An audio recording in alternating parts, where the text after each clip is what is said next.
This is just a quick video, also 29th of July 2022, to show you the greenhouse tomatoes this year. Last year in this truck I grew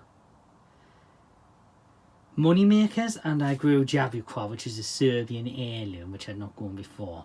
The moneymaker didn't do very well, and increasingly it doesn't these days, which is a bit of a shame. It's an old heirloom, an old favourite, but it prefers more clear sky days, like today actually, but we do get more overcast ones now.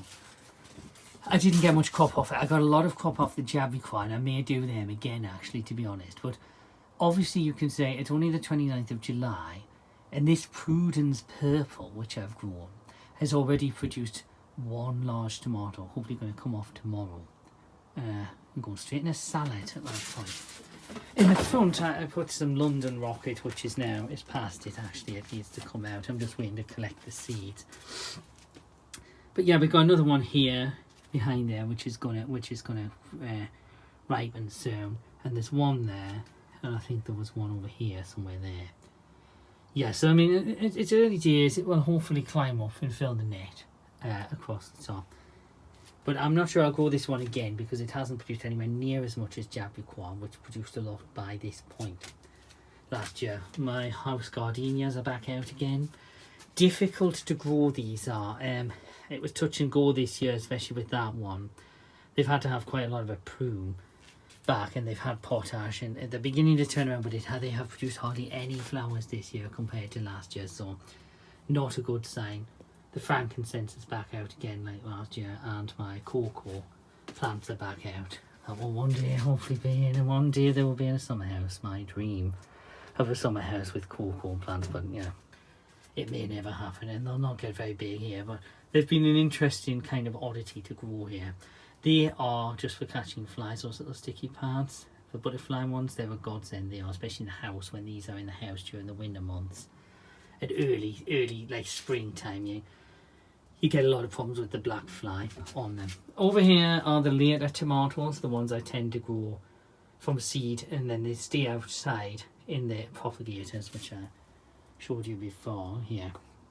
Then they go in here, they come in here, and there's a table sits on top of this truck, which is actually it's a sheep bath, I think, which we got a few years ago. This has got it had a table here so that they would get light when they'd be at the same level as the potting bench.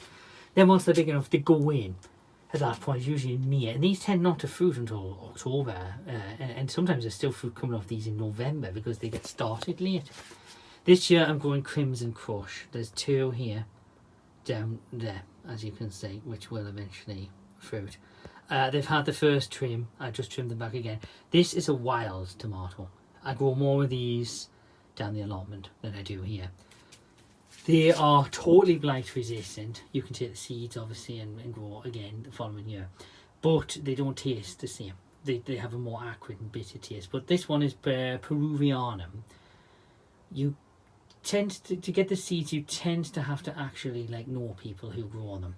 They're not available from the main seed companies. It's a bit of a shame, but they don't ripen red either. They ripen a kind of green with purple sort of blotch, a bit like an apple, where one half's red and one half's green is how they ripen. And you can't use them for as many things. You can put them in sandwiches with really strong cheeses, that's all right, but you can't really make tomato ketchup out of them or tomato soup or anything like that. They're just too bitter for that.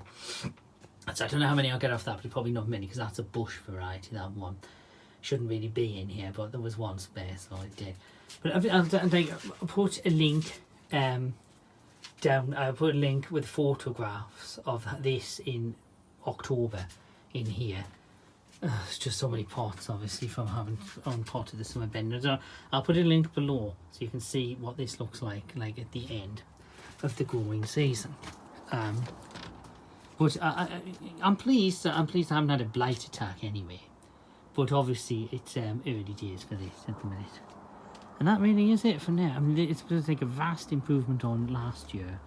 And just wait till you see next year. I'm hoping to have roses climbing up each side of this garage shed next year. And that fence along the back over there, that will also have plants of that and hopefully the Gardenia tower will be looking better next year as well.